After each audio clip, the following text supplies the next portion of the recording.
संग संग रहते हैं, वो अपने संग संग रहते,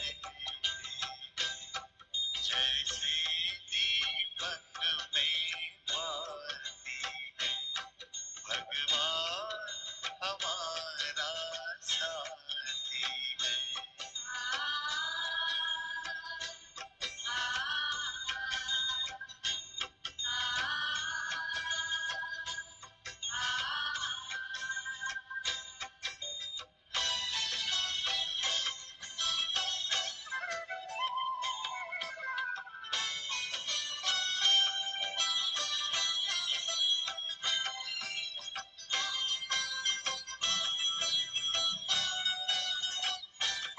खुलते ही आँख हमें मिलते, हर पल वो साथ मेरे चलते, कितना वो प्यार हमें करते, उनकी पलकों में हम पलते, हम खुश नसीब उनको पाकर, हम खुश नसीब उनको पाकर, जिंदगी हमारी गाती है भगवान हमारा साथी है।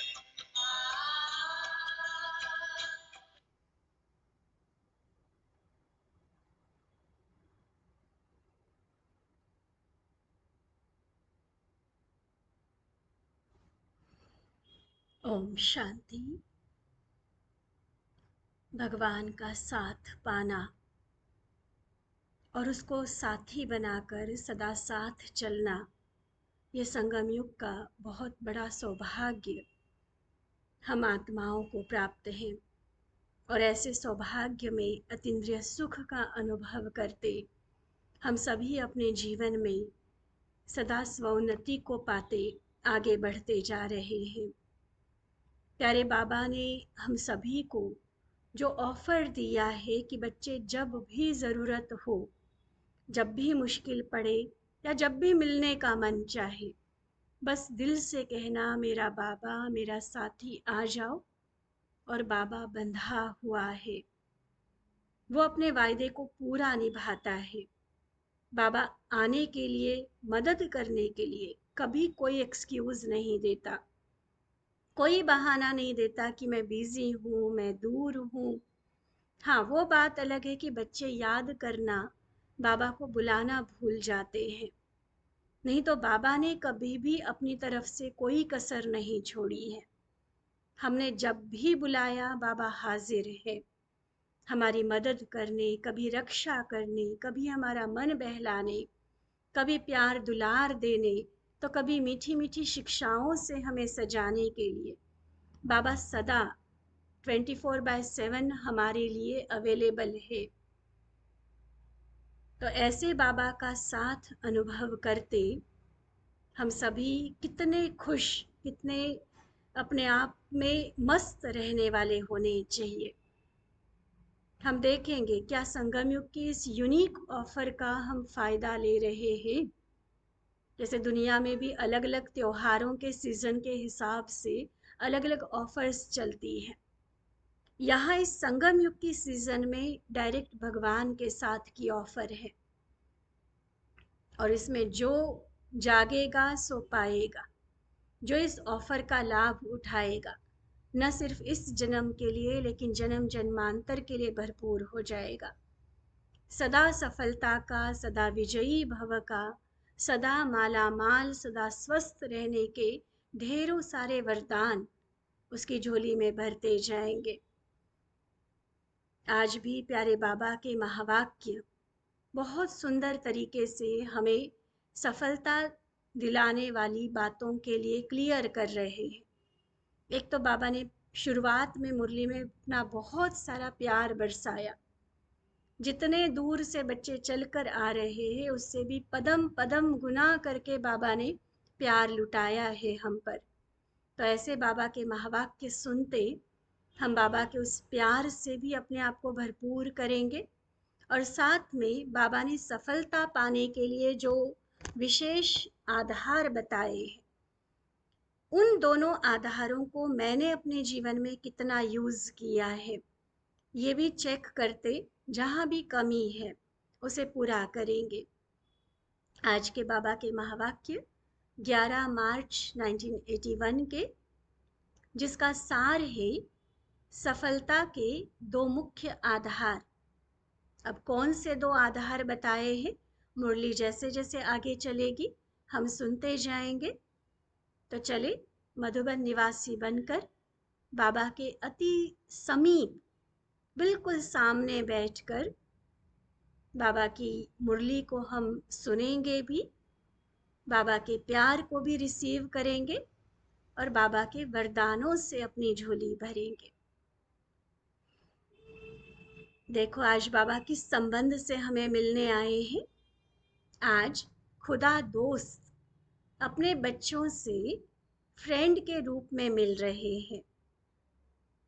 एक खुदा दोस्त के कितने फ्रेंड्स होंगे, कितने का तो हमें नहीं पता, लेकिन हम अपने लिए तो कह सकते हैं ना कि मैं तो बाबा की बेस्ट फ्रेंड हूँ, बाबा मेरा बेस्ट फ्रेंड है।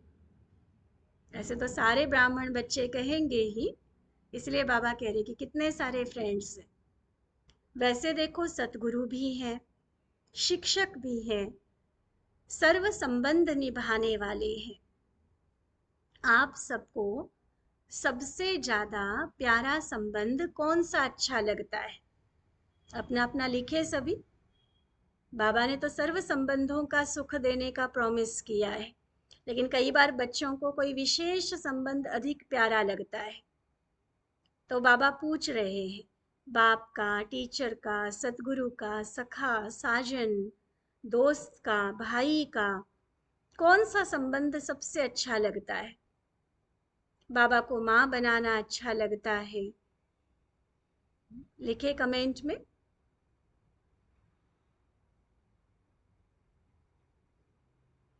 कहीं ऐसा तो नहीं कि सभी संबंधों का अनुभव भी नहीं किया है, इसलिए बस बाप का संबंध पता है तो बाप का ही संबंध लिखे जा रहे।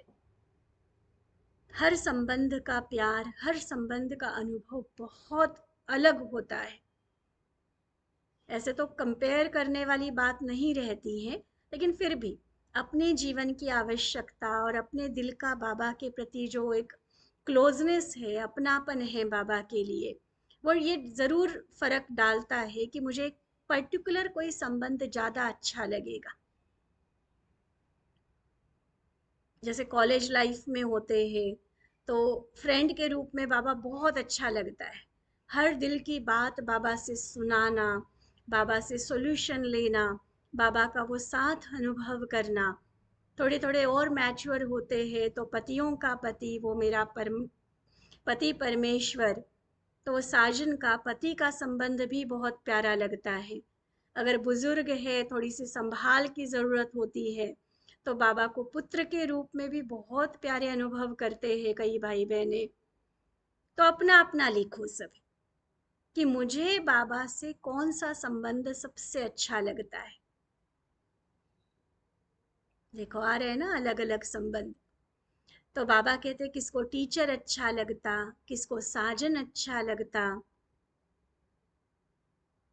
यहाँ वो वाला टीचर तो है नहीं ना जो छड़ी मार के पनिशमेंट दे दे या मुर्गा बना दे, इसलिए टीचर भी बहुत प्यारा है हमारा। कितनी मीठी शिक्षाएं, कितना सत्य श्रेष्ठ ज्ञान, और कितना सरल करके हमें समझाता है। हर रोज कैसे कैसे ज्ञान के गुह्य राज खोलता है। तभी बाबा कह रहे किसी को टीचर अच्छा लगता, किसी को साजन अच्छा लगता, किसी को फ्रेंड अच्छा लगता है, लेकिन है तो एक ही ना, है एक ही। लेकिन भक्ति में भी जैसे कहते हैं ना, जाकी रही भावना जैसी। तो हम जिस भावना से, जिस संबंध से बाबा को याद कर रहे हैं, बाबा वैसा वैसा प्यार दुलार हम पर लुटाता रहता है।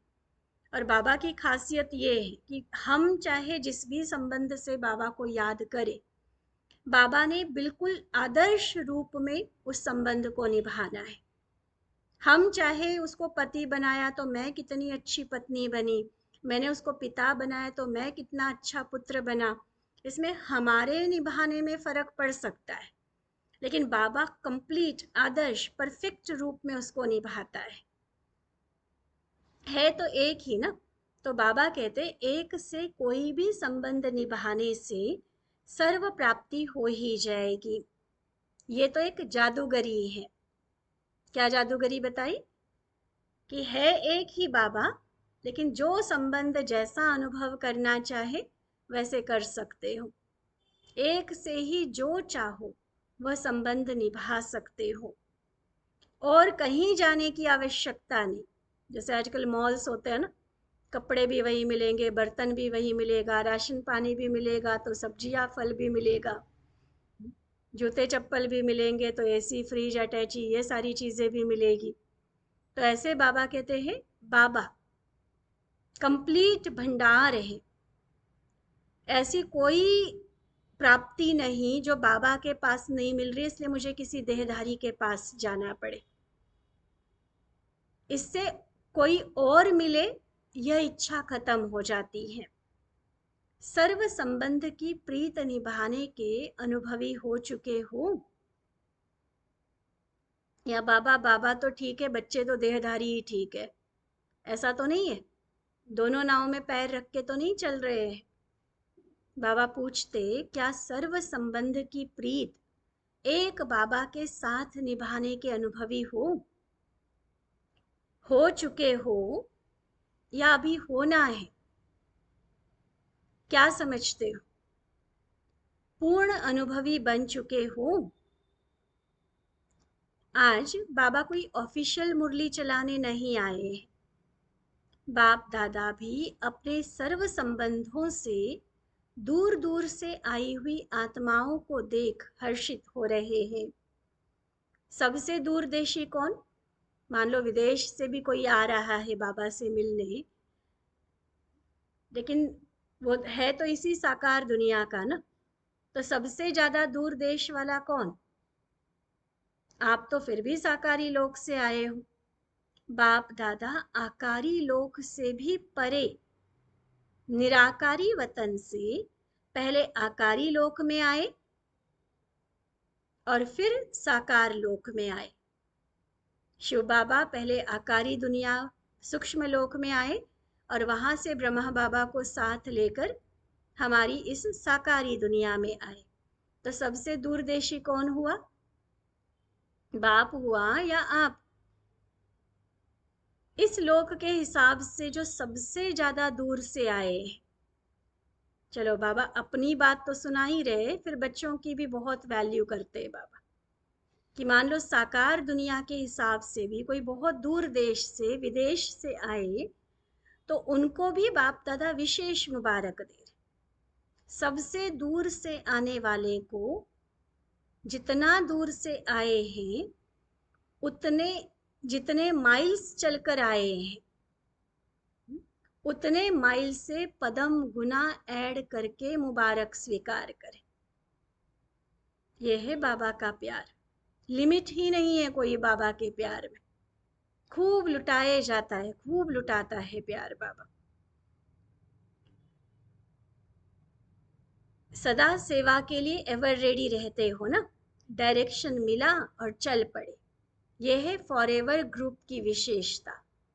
अभी अभी अनुभव किया और अभी अभी अनुभव कराने के लिए हिम्मत रख सेवा पर उपस्थित हो जाते।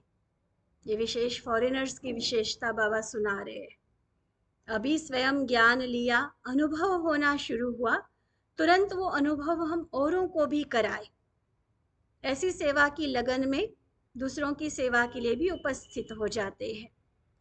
और ये देख बाप दादा अति हर्षित होते हैं। एक से अनेक यज्ञ सेवाधारी निमित्त बन गए। सेवा की सफलता, अब देखो बात सेवा की आई तो बाबा कहते सेवा की सफलता के विशेष दो आधार हैं, जो हेडिंग हमने सुना। अब कौन से दो आधार बाबा बता रहे हैं, जानते हो? तो बाबा ने पूछा उस समय, जो भी बच्चे बाबा के सामने हैं उनको बाबा ने पूछा कि बताओ आप अपनी तरफ से गेस करो कि सेवा में अगर सफलता चाहिए तो क्या क्या होना चाहिए।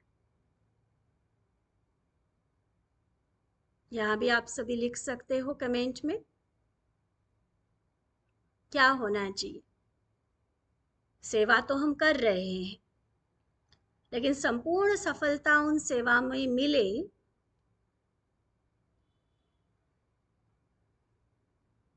कैसे होगा।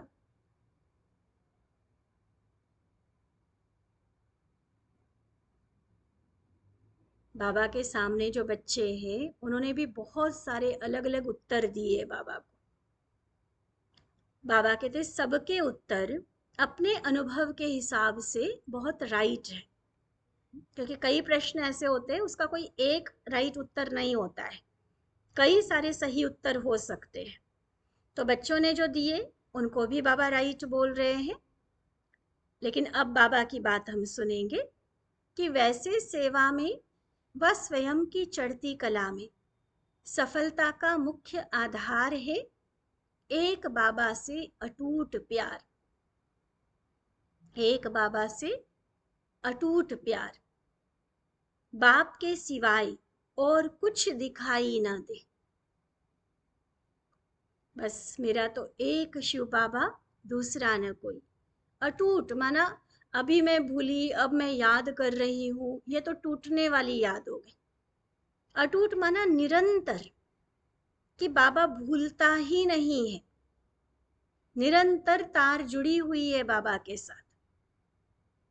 संकल्प में भी बाबा, बोल में भी बाबा, कर्म में भी बाबा का साथ।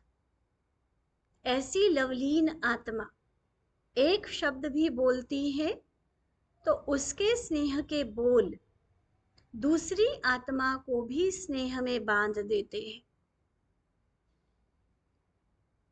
इतना प्यार में डूबी हुई, प्यार में समाई हुई लवलीन आत्मा, और फिर जब वो कुछ भी बोलेगी ना तो ऑटोमेटिकली सुनने वाले को भी वो भगवान के प्यार का अनुभव करा देगी, उसको भी भगवान के प्यार में बांध देगी।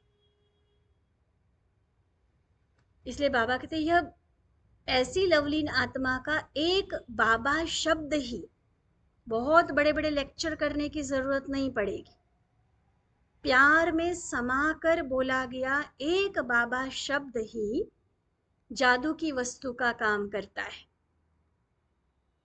तो ऐसी लवलीन आत्मा जादूगर बन जाती है। और वैसा उल्टे पुल्टे जादू की बात नहीं है जैसे दुनिया ने मान लिया, ये अच्छा वाला जादू है। किसी आत्मा को अपने परमपिता के प्यार का एहसास कराना, इससे बड़ी बात क्या हो सकती है बताओ। इससे बड़ी प्राप्ति ही क्या हो सकती है किसी आत्मा के लिए, कि उसको भगवान के प्यार का अनुभव मिल जाए, जिसके दर्शन के लिए वो तरस रही है, दर दर धक्के खा रहे हैं उसको पाने के लिए, और वो प्यार उनको अनुभव हो, जन्म जन्म तर जाता है ऐसी आत्माओं का फिर। लेकिन ऐसा अनुभव कौन कर सकेगा, करा कौन सकेगा, जो स्वयं लवलीन होंगे। तो पहला सेवा की सफलता का मुख्य आधार बाबा ने बताया, सेवा करने वाली आत्मा का खुद का बाबा के प्रति अटूट प्यार। क्योंकि देखो हम जो सेवा जिसको कहते हैं ना, तो सेवा का मतलब ही क्या है। ठीक है, आज वैरायटी तरह की सेवाएं हैं, वैरायटी प्रोग्राम्स बनते हैं, स्थूल सूक्ष्म मूल मनसा वाचा कर्मणा तन मन धन, कई प्रकार हम सेवाओं के बताते हैं। लेकिन जितनी भी तरह की सेवाएं हैं, उन सभी सेवाओं का एकमात्र उद्देश्य क्या है, आत्माओं का मिलन परमात्मा से कराना, बिछड़े हुए बच्चों को अपने पिता से मिलाना, यही है ना। या कोई और उद्देश्य है किसी का, कोई नाम मान शान कमाना, कोई पैसा कमाना, कोई अवार्ड जीतना, ये तो सारी परछाइयाँ है, ये तो अपने आप आ रहा है, इसके लिए कोई सेवा नहीं कर रहा है। मूल उद्देश्य सेवा का सिर्फ एक, आत्माओं को अपने परमपिता से मिलाना। और मिलाने वाली आत्मा का खुद बाबा से प्यार कितना है, ये तो जरूर मैटर करेगा ना। मैं बाबा से मिली हुई हूँ, मैं उस मिलन के सुख को पा चुकी हूँ, निरंतर पा रही हूँ उस सुख को, तब मैं किसी आत्मा को दिला सकूंगी। अगर मुझे ही नहीं पता कि परमात्मा मिलन का सुख क्या होता है, भगवान का प्यार क्या होता है, तो हम दूसरों को कैसे बता सकेंगे, कैसे अनुभव करा सकेंगे? और उस अनुभूति के बिना सेवा सफल हो ही नहीं पाएगी। क्लियर है ना बाबा की बात? इसलिए सेवा की सफलता का पहला आधार बाबा से अटूट प्यार, सर्व संबंधों का प्यार बाबा के साथ। और दूसरी पॉइंट, सफलता का दूसरा आधार हर ज्ञान की पॉइंट के अनुभवी मूर्त होना। जो ज्ञान हम दूसरों को सुना रहे हैं, उसका मुझे खुद के जीवन में प्रैक्टिकल अनुभव कितना है। जैसे ड्रामा की पॉइंट देते हो, तो एक होता है कि नॉलेज के आधार पर पॉइंट देना, और दूसरा होता है अनुभवी मूर्त बनकर पॉइंट देना, कि मैं बाबा के उस ज्ञान के पॉइंट को यूज कर चुकी हूँ, कैसी परिस्थिति में किस तरह से मैंने इस पॉइंट को यूज किया और सफलता हासिल की, वो मेरी अथॉरिटी बन गई। और अब उस अनुभव की अथॉरिटी से मैं किसी को सुनाऊंगी तो उसमें मुझे सफलता मिलेगी। ठीक है? तो एक होता है जस्ट थ्योरी समझी, ज्ञान सुना दिमाग से और दूसरों को सुना रहे हैं, उसमें इतनी सफलता की कोई गारंटी नहीं है, मिल भी सकती है, नहीं भी मिल सकती है। लेकिन जो दूसरा तरीका, जो सही तरीका बाबा बता रहे, खुद पहले अनुभवी बनो और तब औरों को सुना। अनुभवी मूर्त पॉइंट देना, ड्रामा की पॉइंट के जो अनुभवी होंगे वो सदा साक्षीपन की स्टेज पर स्थित होंगे, एक रस, अचल और अडोल होंगे। ऐसी स्थिति में स्थित रहने वाले को अनुभवी मूर्त कहा जाता है। अनुभवी मूर्त माना बाबा के ज्ञान की हर पॉइंट के अनुभवी, और प्रैक्टिकल निशानी लक्षण क्या होंगे? एक रस, अचल, अडोल स्थिति होगी। बाबा कहते हैं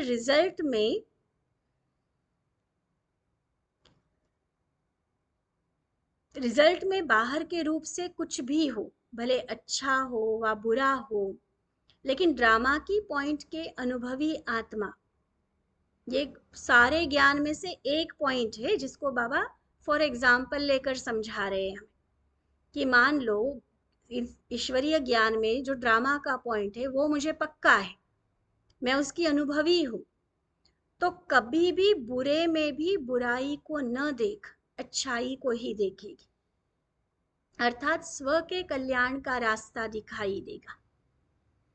अकल्याण का खाता खत्म हुआ, कल्याणकारी बाप के बच्चे होने के कारण, कल्याणकारी युग होने के कारण अब कल्याण का खाता आरंभ हो चुका है। बहुत पावरफुल पॉइंट है बाबा की आज की मुरली का ये। संगमयुगी ब्राह्मणों के लिए ये महावाक्य है बाबा का, वरदान है एक तरह से। क्या बता रहे बाबा? कल्याणकारी बाप के बच्चे होने के नाते, कल्याणकारी युग होने के कारण अब अकल्याण का खाता खत्म और कल्याण का खाता आरंभ हुआ।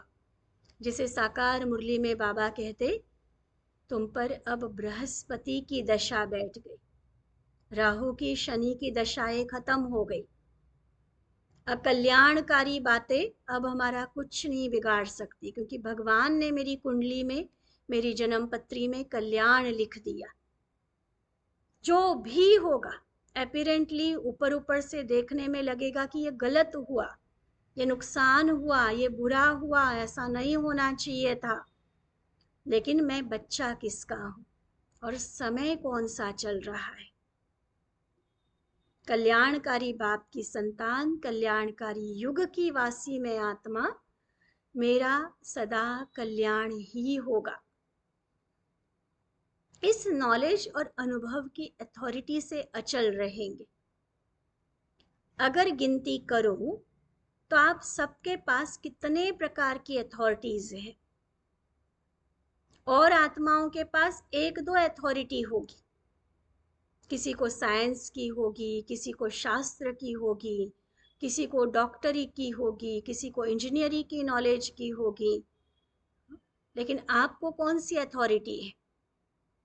क्या कहेंगे?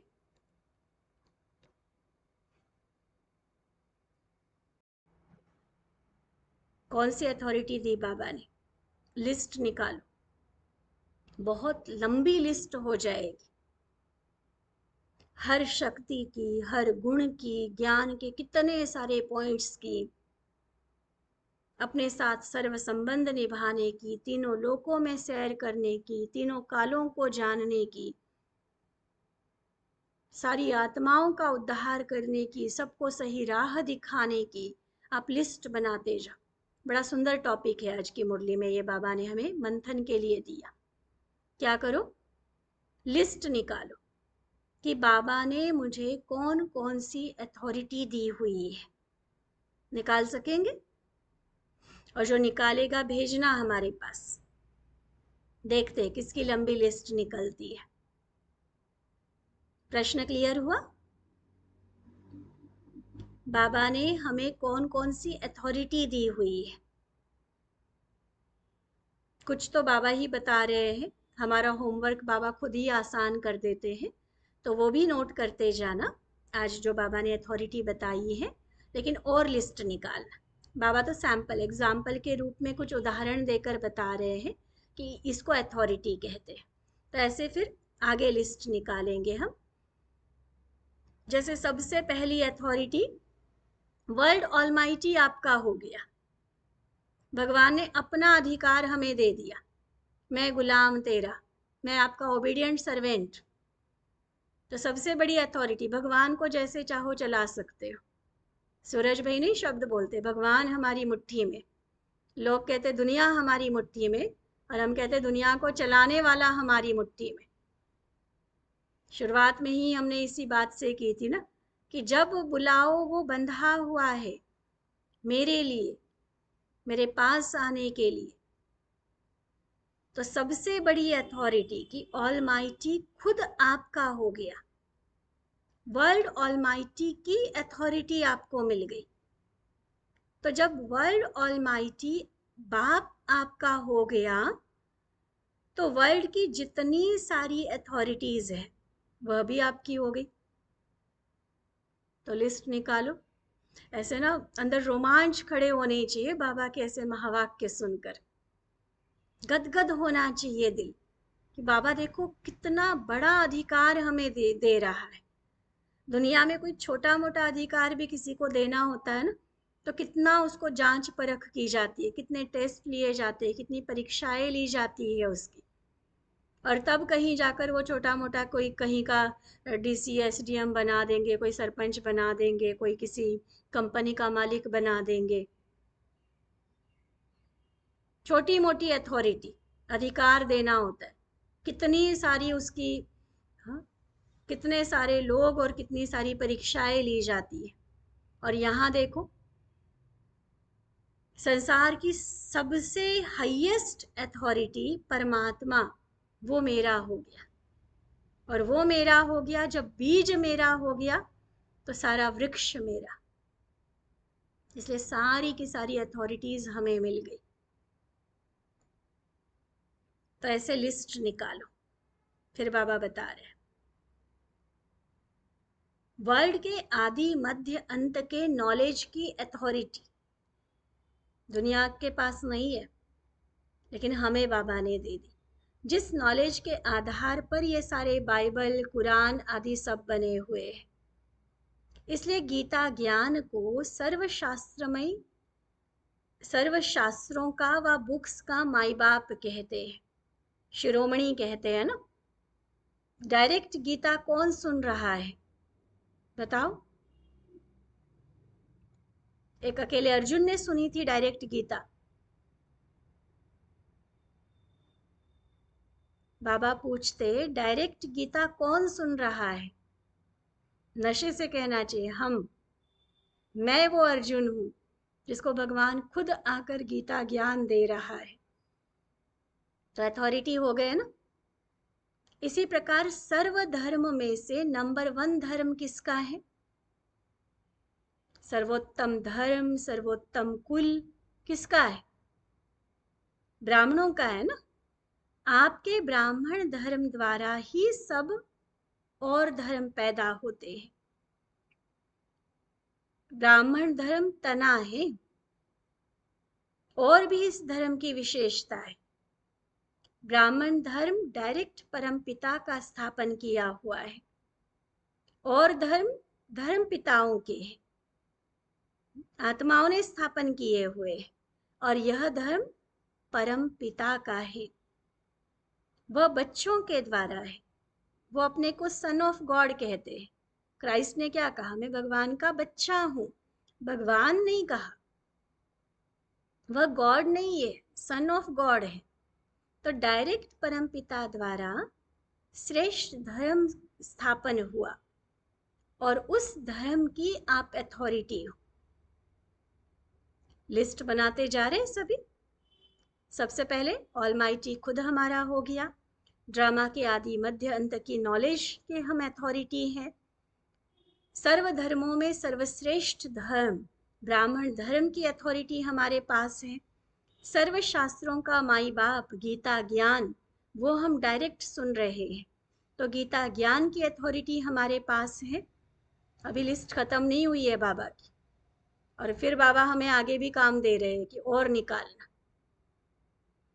बाबा कहते आदि पिता ब्रह्मा के डायरेक्ट मुख वंशावली की अथॉरिटी वाले हो।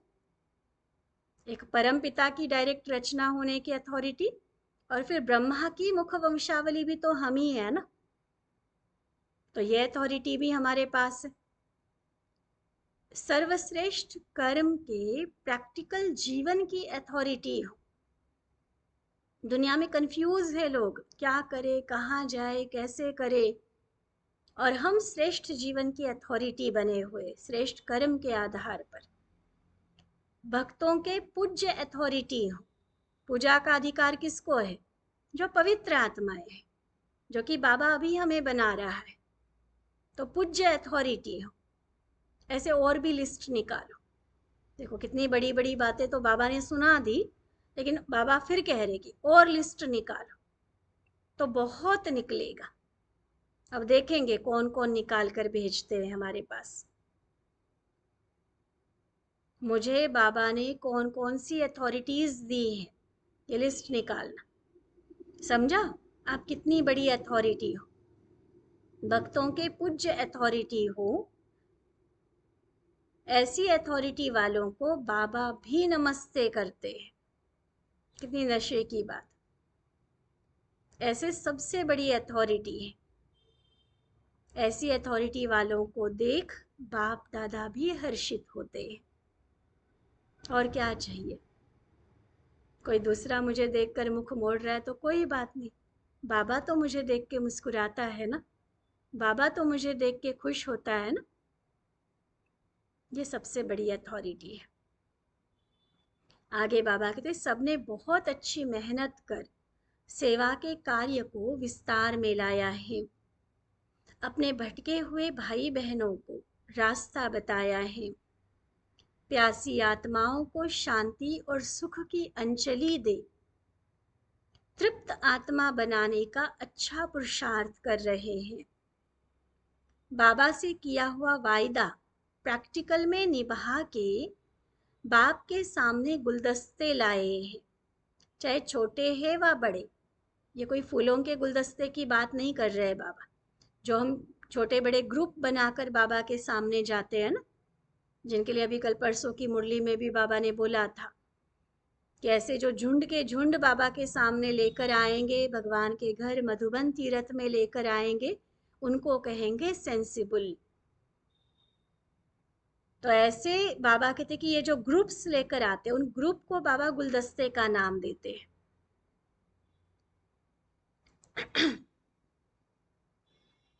अगर छोटा ग्रुप है तो कहेंगे छोटा गुलदस्ता, बड़ा ग्रुप है तो कहेंगे बड़ा गुलदस्ता।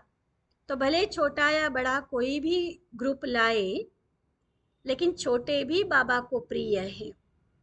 अब यह वायदा तो निभाया कि हम लाएंगे अपने जैसे तैयार करके, वायदा तो निभाया। अब और भी विस्तार को प्राप्त करते रहेंगे। बाबा कहते कोई ने नेकलेस बना के लाया है, कोई ने माला बना के लाई है, कोई ने कंगन, कोई ने रिंग बना के लाई है। देखो मतलब जो भी ग्रुप आए हैं उनको बाबा अपने श्रृंगार के रूप में देख रहे हैं। और ये अलग अलग क्यों कहा बाबा ने? कोई नेकलेस, कोई रिंग, कोई कंगन, कोई माला। एक तो संख्या के हिसाब से और दूसरा क्वालिटी के हिसाब से। क्वालिटी भी तो डिफरेंट होती है ना, वैरायटी होती है। तो कोई गले में पहनने वाली माला, कोई हाथ में पहनने वाला कंगन, लेकिन सारी बाबा की ज्वेलरी है। ज्वेलरी तो बहुत बढ़िया लाई है बाबा के सामने। अब आगे क्या करेंगे? ज्वेलरी को अब क्या करेंगे?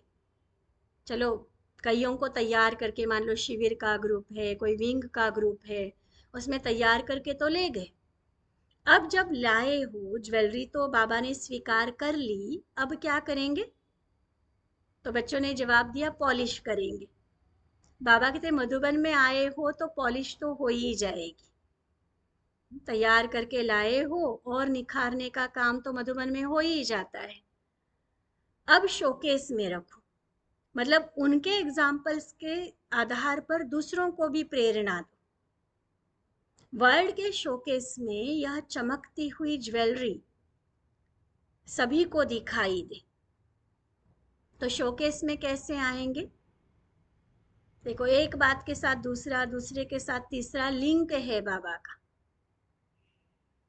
जो भी बच्चों को लाया उनको बाबा ने ज्वेलरी कहा, मधुबन में आए पॉलिश हो गई, लेकिन अब क्या करो? शोकेस में रखो, दुनिया को दिखाओ।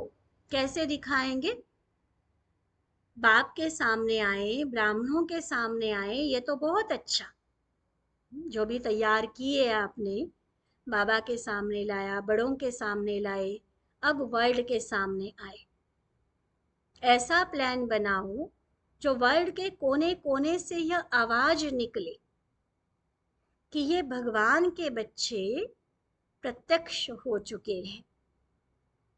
चारों ओर एक ही लहर फैल जाए, चाहे भारत में, चाहे विदेश के कोने कोने में। जैसे एक ही सूर्य व चंद्रमा समय के अंतर में दिखाई तो एक ही देता है ना, ऐसे यह ज्ञान सूर्य के बच्चे कोने कोने से दिखाई दे।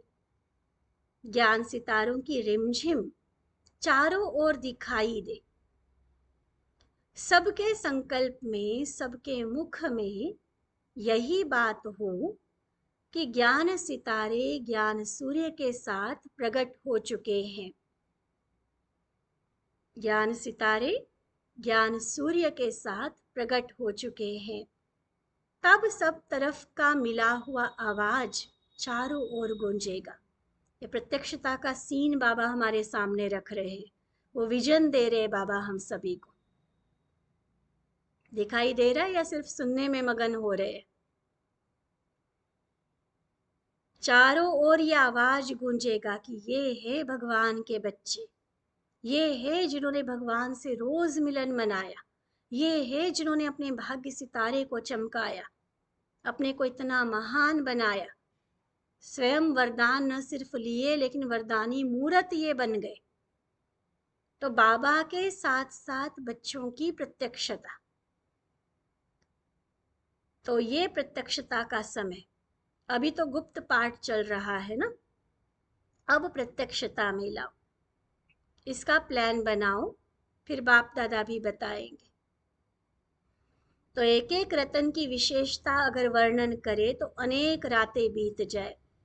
हर एक बच्चे की विशेषता हर एक के मस्तक पर मणि के माफिक चमक रही है। ना बाबा की नजर से देखो अपने आप।